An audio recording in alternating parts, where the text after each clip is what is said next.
Il peut être intéressant que le nom de votre entreprise soit constitué d'un ou plusieurs mots provenant d'une langue étrangère. Cirque du Soleil, Häagen-Dazs, Volkswagen, Volvo. Quand vous créez une société américaine, les autorités gouvernementales vont généralement vous demander la signification du ou des mots en langue autre que l'anglais, sauf s'il s'agit de mots identiques ou semblables dans les deux langues. En effet, l'État qui va créer votre société désire éviter toute situation trouble pouvant découler de la signification des mots en question. Par exemple, si un mot anglais est interdit dans le nom de votre entreprise, son équivalent en langue étrangère le sera tout autant.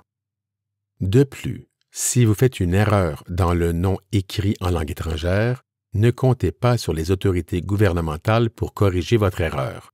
Ce n'est pas leur rôle. Vous devrez plutôt produire une demande d'amendement du certificat de création de votre entreprise. Certains mots s'écrivent de la même façon dans les langues anglaises et françaises. La plupart de ces mots sont de vrais amis, car leur sens est identique ou presque dans les deux langues. Même si l'orthographe est identique, la prononciation est souvent quelque peu différente. Orange, robot, table, télévision, zoo. Mais certains mots sont de faux amis, car ils n'ont pas le même sens dans l'autre langue. Change. En anglais, cela signifie changer. En français, monnaie. Coin. En anglais, monnaie. En français, coin. Confidence. En anglais, confiance. En français, secret. Habit. En anglais, habitude.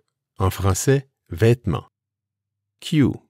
En anglais, file d'attente. En français, queue. D'autres mots s'écrivent presque de la même façon dans les deux langues. Souvent, seuls quelques caractères les différencient. Le mot adresse s'épelle A-D-D-R-E-S-S en anglais et A-D-R-E-S-S-E en français. Le mot comfort s'épelle C-O-M-F-O-R-T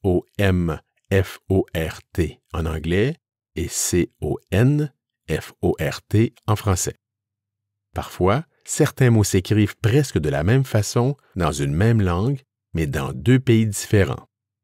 Le mot tchèque s'épelle C-H-E-C-K aux États-Unis et C-H-E-Q-U-E au Canada. Le mot color s'épelle C-O-L-O-R aux États-Unis et C-O-L-O-U-R au Canada. L'avantage que procure un nom en langue étrangère est simple.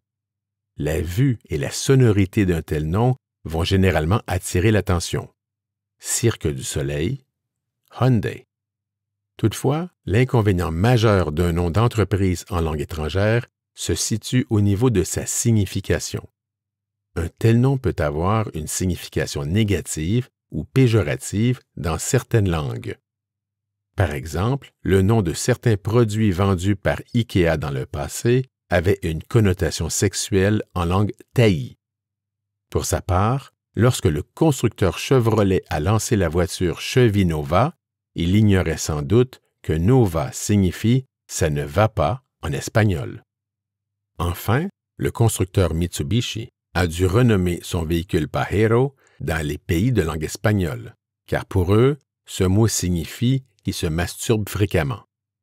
Autre inconvénient, la prononciation d'un mot en langue étrangère peut parfois être difficile pour une personne anglophone. Enfin, voici 3 points que vous devriez retenir. Point 1. Si vous désirez utiliser un mot dans une langue autre que l'anglais, vous devez impérativement connaître la signification de ce mot dans plusieurs langues. Google Traduction peut vous aider en ce sens. Point 2. Certains mots français sont bien connus et utilisés aux États-Unis.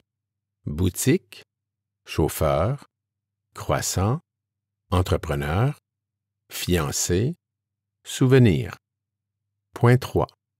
Au moins 49 noms d'entreprises figurant dans le répertoire Fortune 500 comportent un mot identique en langue française.